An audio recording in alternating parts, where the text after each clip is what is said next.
Di ba narinig niyo naman yung kwento niya? Nagbibilin siya. Ang sabi pa nga ng word ni Mamanlet, Bisaya, nanunugod na ba, nagatugod sa Ilonggo, naghahabilin na I hope makalabas ng maayos na Pangulong Duterte dahil nga noong June 12 ay nag-file ng ICC ng interim release, which is alam ko rin kung saan bansa siya pupunta. I know, parang hindi ko pwedeng sabihin.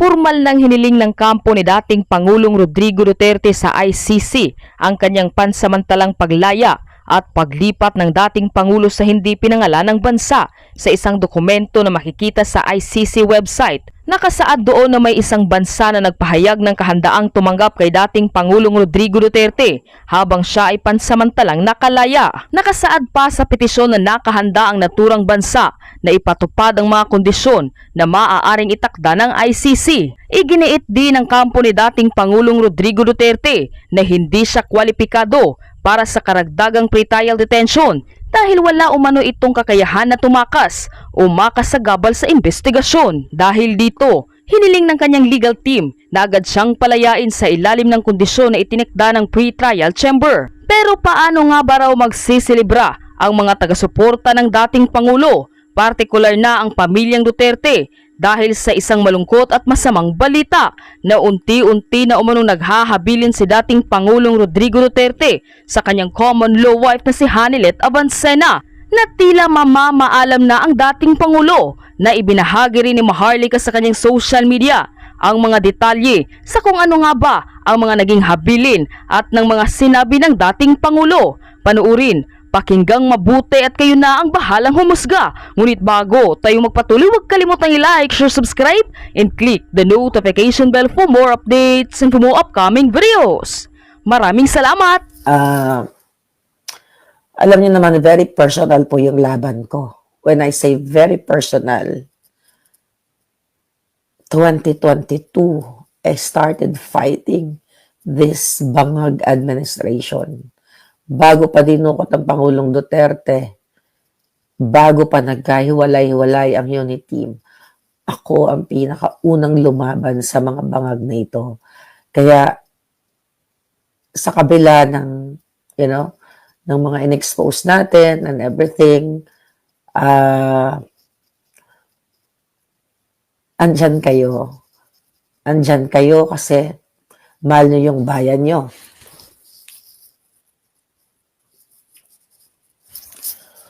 Yeah, Father's Day, okay? Father's Day, imagine nyo kung gaano kahirap ang sitwasyon ni PRRD. Diba? Hindi naman natin siya kaano-ano kung tutusin. Siguro kaya ganito yung feeling ko kasi I know not first hand, yung feeling ni Mama Hanilet, kasi kahit pa parang nagkwentuhan kami, siguro yun yung nagdadala sa emotion ko. I'm praying sana makalabas ng healthy at maayos yung Pangulong Duterte na buhay.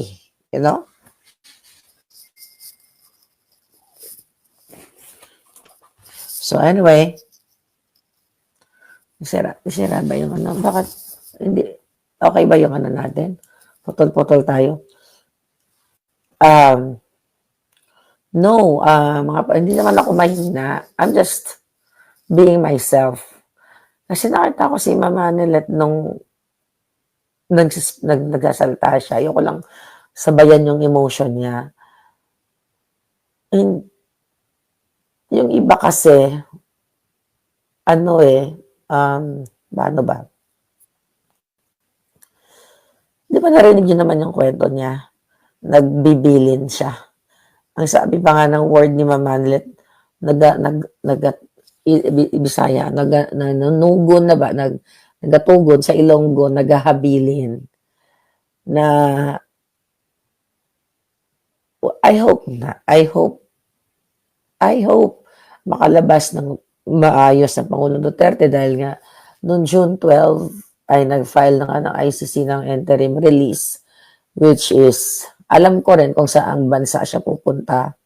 I know, pero hindi ko pwedeng sabihin. Right? It's fake news yung tungkol sa Malaysia, sinasabi nila. So, fake news yan. At,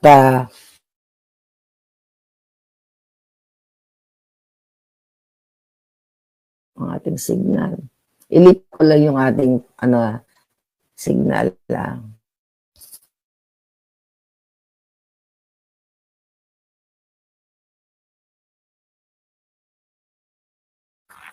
Yan, okay na tayo. So, dami. Okay. This is not being weak. Okay? I'm being emotional. Kasi, nandito ako eh. Di ba sinabi ni Mama Nelet na nung pumunta siya dun sa Dahig, hindi siya nagsalita, hindi siya nagpa-interview. Nung last yun eh. Nakita niyo yun, di ba, sa vlog? Since sinabi naman niya, yung nararamdaman niya kahapon, I think, pwede ko nang sabihin, nung paglabas niya doon sa ICC, ang bigat talaga. Kinuwento ko niya sa amin na nagla-last will si Pangulong Duterte. Nagbibigay ng mga huling habilin or something. At ang sabi naman niya, okay siya. Pero I think, I don't know. I mean, only God knows. Only God knows. Alam mo yun, may mga pag-uusap kami na kung may mangyari sa Pangulong Duterte, baka katapusan na ng mga bangag. Pero kailangan pa bang may magbuwis ng buhay para matapos yung mga bangag? Kailangan pa bang pahinahirapan nila for more than 100 days? Yung 80 years old na Pangulong Duterte, kailangan ba siyang magbuwis ng buhay para makalaya tayo sa mga bangag? Nakikita ninyo? Kailangan bang ganon, mga kababayan? Yun na nga. I hope itong interim release na ito na sinasabi o na final ay pabor. Makakaganda ba sa sa sitwasyon? Makakalaya ba siya? Sa custody nitong mga dito sa ICC, makakauwi ba siya? Ano ba ang mangyayari dito? Kasi pwede siyang tanggapin ng bansang dalawang yon at isa sa mga bansang yon at pwede siyang madalaw ng kanyang mga pamilya na makikita siya talaga na hindi dito sa kulungan. Pero ang question, maaprobahan ba ito? At maayos ba ito? I hope yes. Dahil nga ang reason dito for humanitarian reason, dahil nga 80 years old na siya, mahina na siya, di ba? Although sinabi naman ng ICC, hindi daw sila kukontra sa request ni Pangulong Duterte, may mapapalangga, itong itong pagdukot sa kanya, kontrabahan ito, conspiracy ito ng mga bangag. So, hindi talaga natin alam kung ito ay pagbibigyan siya. Pero, yun na nga, ang sabi ni Spokesman Roque, ay mayroong domestic legal remedy na kung saan pwedeng mapanagot ang Dutch government dahil nung dinala ang Pangulong Duterte dito, nung kinidnap, ay yung nag-transport sa kanya ay Dutch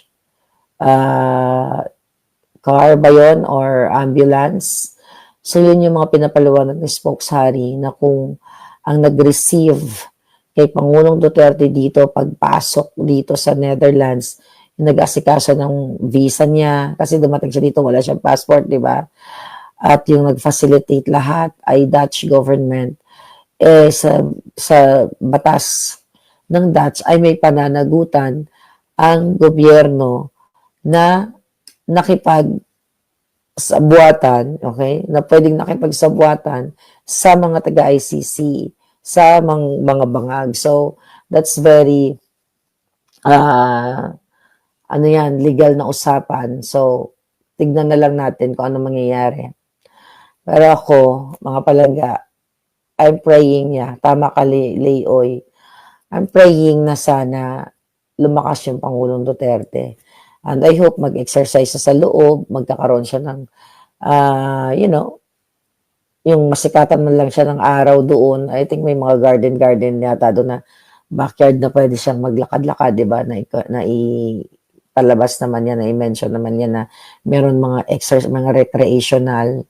Kailangan lang niyang mag-walking or bed exercise. Alam mo naman tayo, ang ating mga katawan kapag matanda na tayo, di ba? Hindi pwedeng nakahiga lang. Kasi kung nakahiga ka lang, pwede ka magka-bed sore. Di ba? Kung hindi ka naglalakad, mahina yung mga tuhod mo. Nakita naman natin na ang Pangulong Duterte, 80 anyos na. Then, di ba, nabanggit naman na hindi talaga siya, may mga moment na parang, of course, there are moments na hindi siya, hindi siya, yung mood niya mababa. So, yun lang ang kinalulungkot ko na sa kabila ng successful event namin kahapon, malungkot dahil ang Pangulong Duterte, araw ng mga tatay, Father's Day, na ngayon, no? Sunday na ngayon, Father's Day, ay nakapiit siya. Paano ka magiging masaya? Paano magiging masaya ang mga anak niya? Paano magiging masaya ang mga anak niyang Pilipino na minsan sa buhay natin, nung pamumuno niya, ay nakaranas ng kahit papaano na ibsan yung mga panggigipit sa atin dyan sa airport at dyan sa mga iskinita, yung mga ganun ba? Okay. Ano daw? Sinasabi ni Sheila Red, ano yan? Binlock ako kahapon, sinabi ko, ano to? Okay, then kaya amintin kong Webes, di kaya magsalita. Ano ba yon? Hindi ko alam eh. Ano ba yon na hindi nagsalita doon? Ano? Sa dahig? Ano sabi? Hindi ba nagsalita? Thursday, ano ba araw ngayon? Hindi ko alam yon. Well, anyway. Okay. Obvious na ba? Ang Pilipinas dapat ipagtanggol ng mga mamamayan. Halos mga ganit at walang dignidad. Ano yan? Walang dignidad. Sino walang dignidad? Sobrang sakit, malayo sa isang tatay sa mga anak, sabi ni Loren Ramos. Ilang swerteng bansa, hindi mabasa yung mga comment. Sabi ni Chini, syempre makakapekto yan kay PRRD. Kahit sabihin na okay siya, ang dami nangyayari. Bangag pa rin ang presidente. Diyos ko po. Ano ba, may tanong ba kayo? Can you help me? Hindi pa ako nakapagbasa. Hindi ko alam kung ano nangyayari. Kung ano nangyayari mga palangga sa mga bangag. Pero pag nakapag-rest na ako, babodyakan uli natin yan. Biruin nyo ang layo ng pamilya niya sa kanya at sa edad niya ngayon. Dapat lalo makapili niya yung pamilya na sabi ni Chini. Ayun na nga. Imagine mo yung yung tough man, tough guy na katulad ni Pangulong Duterte, nandito, nakakulong dahil kinidnap ng mga bangag. Kaya demonyo talaga tong Marcos na to. Kaya dapat nilang pagbayaran lahat. And I'm praying na sana makalabas lang ang Pangulong Duterte na ligtas. Ligtas at maayos ang pangangatawan. Yes.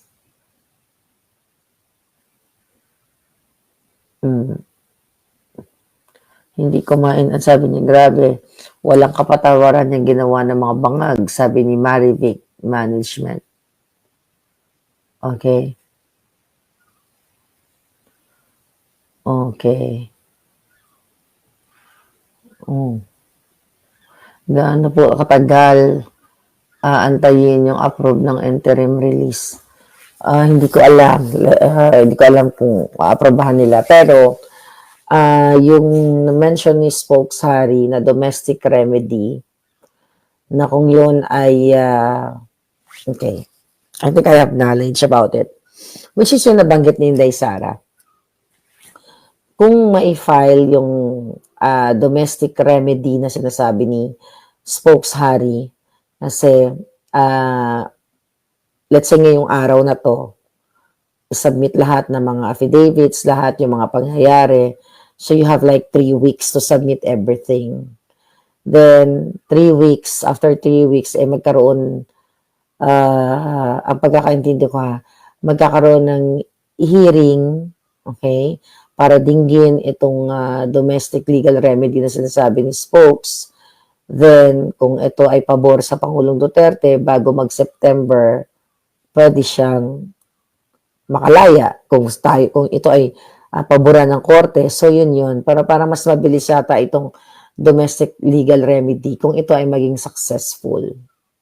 Okay? Ano ang masasabi niyo sa mga double agents ni Mangga? I will deal with them later. I have a lot of real story, real information about that. Huhubaran natin lahat yan. Hindi lang ngayon. Dahil wala akong time sa kanila. Okay? Yung mga double agents na sinasabi ninyo, kung sino man yung nasa utak nyo, totoo yan. Kung sino man nasa utak ninyo. At hindi po talaga matatapos yung ating pagboboljak dito sa mga nagpapanggap na kunwari sila ay para sa bayan at para kay Duterte. At hindi totoo yung kanilang ipinapakita. Okay? Pinapakita pagkaharap kami sa tunay nilang gawa. Yan ang mga aabangan ninyo. Okay? Yan ang mga aabangan ninyo. Hubaran natin sila. Sometimes, katulad nung ako ay lumabas nung binolja ko yung mga bangag, naalala ninyo, ayokong lumabas nun dahil natatakot ako sa magiging feedback o reaction ng mga tao na, oh, Marlica, sinusuporta, kinampanya mo yung mga bangag ng mga Marcos, tapos ngayon kinakalaban mo. So, hindi ko, although may nakita ko hindi maganda, hindi ako agad lumabas.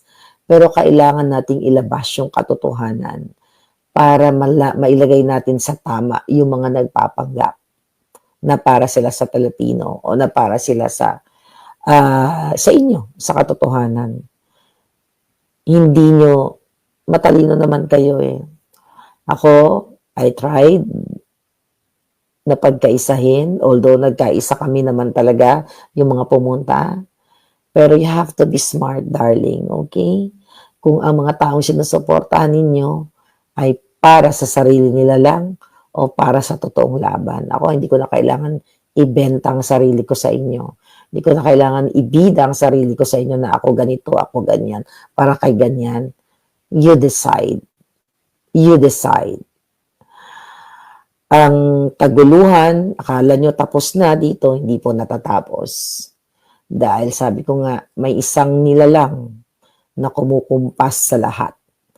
At since tapos na yung party, once na makauwi tayo ng Amerika, magre-rest lang ako ng konti, then uusok na ang social media. Gusto niyo ba yon? Ayan, hindi na ako masyadong malungkot. Kanina sobrang lungkot ko talaga. Kasi paikot-ikot ako sa bed, nagligpit na ako ng mga gamit ko. Ay, by the way, thank you nga pala sa mga nagbigay ng mga pasalubong, di ba? Patatabain nyo na naman yung alindog ko. Puro chocolates. Ayan, thank you so much.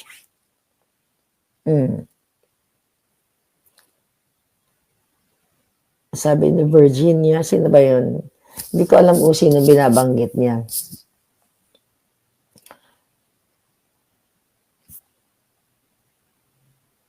Okay. Sabi ni Inday, bakit may ibang event? Well, ibang event. No, dito kasi, since Independence Day, pero ito lang ang gusto kong sabihin. And I have to be proud. May event ng June 14 dito. Independence Day yon. Ang mga nandoon halo-halo, Dilawan, Pulahan, Banggan. So, hindi yun, di ba? Hindi yun para sa Pangulong Duterte. Okay, I will tell you something. Okay. Ito, katotohanan tayo, ha? Since may emotion ako ngayon. Yung June 14 na event namin kahapon, may mga nagsasabi na, no na ma'am, Miss Marlica, pwede ba June 15 na lang kasi hindi kami makakarating. Ako naman hindi ako updated sa mga event dito. Hindi ako updated. Dahil lang Sabi ko, ako okay lang kahit anong gusto yung date. Di ba hanggat nandito ako. So, kaya di ba nung nag-event tayo pag ganon-ganon, tapos may nakiusap sa akin na sabi, pwede ba, like si Jessica, sabi niya palangga, kasi madam, meron kasing June 14, nakaschedule na yon. Yun, mga few days ago, may nagsabi din sa akin, sasabayan natin yung event. Sabi ko, hindi natin sila sasabayan. Yung event na ito ay para kay Pangulong Duterte. Ito yung katotohanan, bigla ko naalala. Yung isa sa organizers ng June 14 sa Amsterdam, malayo yun dito sa kung saan si Pangulong Duterte, tinawagan yung isang pumunta doon sa aming event. Ang sabi, bakit daw namin sinasabayan yung kanilang event? Sabi ko ganun, hindi ko alam na may event. Ngayon, sabi ko, ano ba yung event na yan? Okay, araw daw ng kalayaan. Pero more on business ang event na yon kasi magre-rent ka ng booth, pwede ka magbenta ng kung ano-ano, ganyan-ganyan. So ngayon, para daw buo, isa lang ang Pilipino, pwede daw doon na lang kami pumunta. Ang sinabi ko doon sa nagsabi sa akin, okay, pupunta kami. Pero bibigyan ba nila kami ng like 5 minute each kay spokes at sa akin, ako, na magsalita about kay PRRD? Of course not. Yun pala agree ang ano ko dun sa nagtanong. Sabi ko, kung bibigyan nila kami ng tigli 5 minuto na magsasalita para kay Pangulong Duterte, dun ko dadalhin sa Amsterdam yung event namin. Kasi wala namang problema. Ay, hindi pwede kasi mga Dilawan yung nandoon May mga ganon. Sabi ko, hindi kami pwedeng pumunta doon. Kung doon nga lang sa birthday ni Inday, di ba? May mga eksena. Tapos dadalhin mo pa kami doon sa teritoryo ng mga rebelde kung may rebelde man doon o makakaliwa. So, sabi ko, we have our own event which is na-discuss na namin ito, nailabas na namin. Pero pwede naman tayo mag-announce na magsama-sama na lang tayo since tayo mga Pilipino. Ganyan-ganyan. So, yun po yung kwento doon. Pero I'm very proud. Meron kasing mga pumunta doon nung huli. Galing sila sa event. Ang sabi niya sa akin, ito totoo lang. Hindi tayo gumagawa ng kwento. Miss Maharlika, buti na lang nakaabot ako sa event. Ang saya-saya dito. Sabi ko, bakit? Anong ginawa mo doon sa kabila? Sabi niya, ano lang yun? For business, mga boot-boot, ganun. Walang saya. Yun yung totoo. O, di ba? Kasi sabi ko, ang event namin dito, it's not for, it's not for really Independence Day. Kasi ayoko nga i-celebrate yan It's for PRRD. It's not for business at all. It's for sayawan, mensahe para kay Pangulong Duterte, exclusive yun para kay PRRD. Bakit kami join? Diba? Doon sa mga halo-halo, tapos hindi ka pwede magsalita para kay PRRD. Yun yung katotohanan doon Hindi kami pwedeng magsalita doon In-offer ko yun. Sabi ko, sige, kasi kinausap yung isa sa pumunta sa event namin, nakausapin kami bakit daw namin sila tinatapatan. Hindi po namin kayo tinatapatan dahil ang event namin exclusive for PRRD. Ang event namin, hindi naman kami nagbenta ng kung ano-ano doon. Okay? Wala kaming booth. Purely pagmamahal lang, not for business. Alright?